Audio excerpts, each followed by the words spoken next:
একটা কাউন্সিলর মানে কি? দিদি আমাদের বলছে যে দুয়ারে আমরা পরিষেবা দিচ্ছি।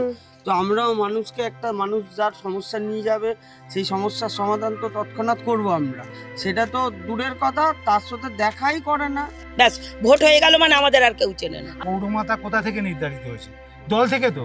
উনি দলকেই মানেন না। বিপদে পড়লে ওদের কাছে যাও, তখন বলবে এটা আমার হাতে নি, ওটা আমার হাতে নি। ভোটে নির্বাচিত হওয়ার পর থেকেই একই একদম একটা বছর কোনো রকমে টেনে ঘষড়ে চালিয়েছিলাম।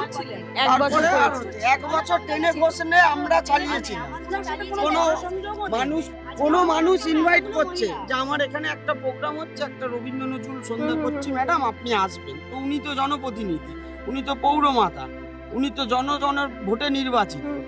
তো উনি আমরা যখন এক বছরের কথা বলছি, যে এক বছর উনাকে আমরা ঘষে মেজে নিয়ে এসেছি, তো ওই একটা প্রোগ্রামে আনার জন্য ওনাকে পায়ে তেল দিতে হতো।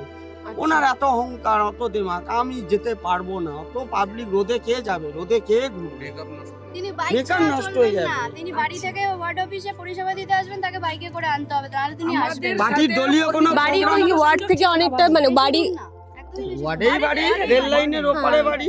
ওনার সেই স্বেচ্ছা বোধটাই নেই যে মানুষের পাশে থেকে কাজটা করতে হয়।